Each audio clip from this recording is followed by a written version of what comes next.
Ahoy fellow sea spuds, it's time we check out how to play Potato Pirates 3 Battlechips, a spectacular coding card game. You play as one of the Potato Pirate captains, battling your other players for the title of Potato King. Depending on what you have, you might have the Kickstarter edition or the retail version. Now let's grab the retail version and take a good look at what's inside. Firstly, you will encounter an instruction booklet that you probably won't read because I'm here. Next up, you will have 36 upgrade tokens that you'll be using for later.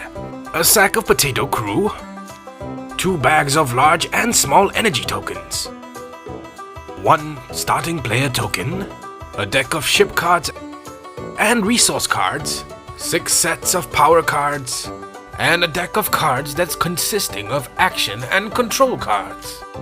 In the retail version, you will get 6 sets of different colored ship cards to use, and as well as resource cards to go along with them.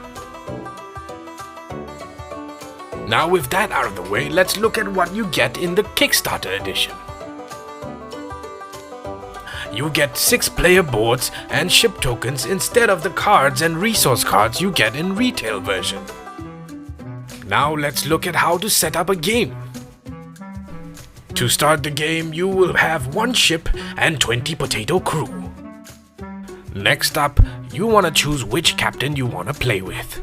But choose wisely, some may be better than others. Now for whichever captain you have chosen for battle, you want to have the corresponding deck of power cards to go along with them.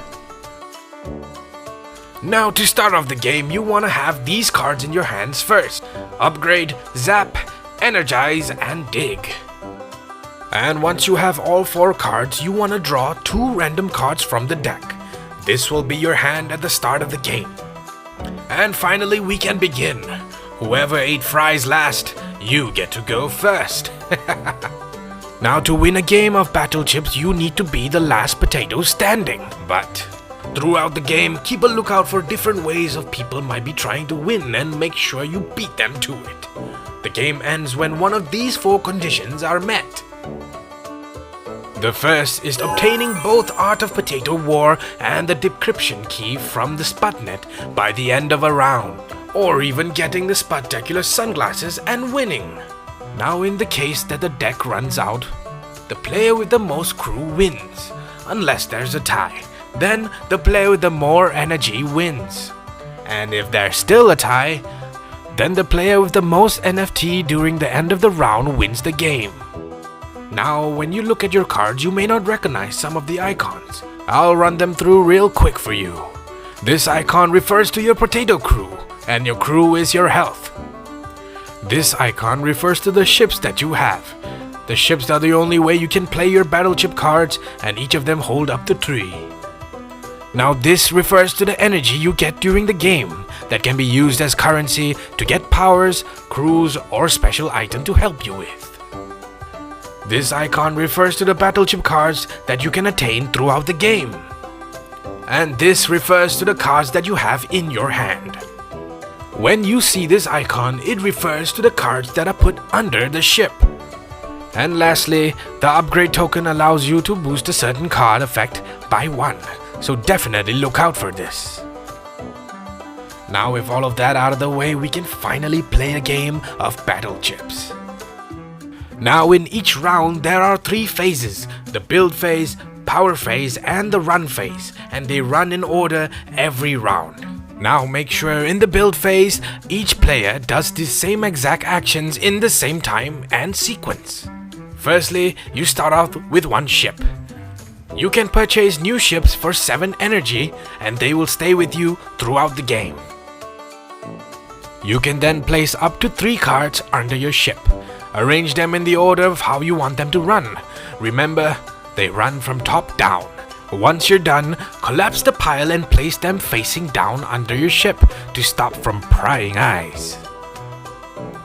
And at this point, if you have more than 8 cards, you want to discard them until you have a maximum of 8. Now that everyone is done and ready, it is time to move on to the power phase. Now in the power phase, you will get to pick up your deck of power cards and choose what you want to use. But remember, each power card has a cost that you need to pay. Once you've chosen, place them face down and wait for everyone to get ready. When everyone is done choosing their power cards, reveal them at the same time and start resolving them, starting with the person who has the starting player token, and going clockwise after that. Don't forget to pay for the powers if necessary. After all of that is done and everyone has used their powers, you're ready to move on to the run phase. Now here comes the fun part. In the run phase, all players must run their ship in the player order. Starting with the starting player's left ship, their cards will run from the top down, then followed by the second and third ship if they have any. If at any point one of your cards fails on your ship, the cards below fail to run as well, and you have to move on to your next ship. After which, you have an optional step of purchasing an NFT from the Sputnet. You may get an NFT from the 3 open ones or refresh one NFT by taking an open card and moving it to the bottom of the deck and opening a new card on top. Just remember, you can only own up to 2 NFTs at any point of time. While playing the game, if at any point a player is eliminated, give all of your cards in your hand and the NFTs to the player who dealt the final blows.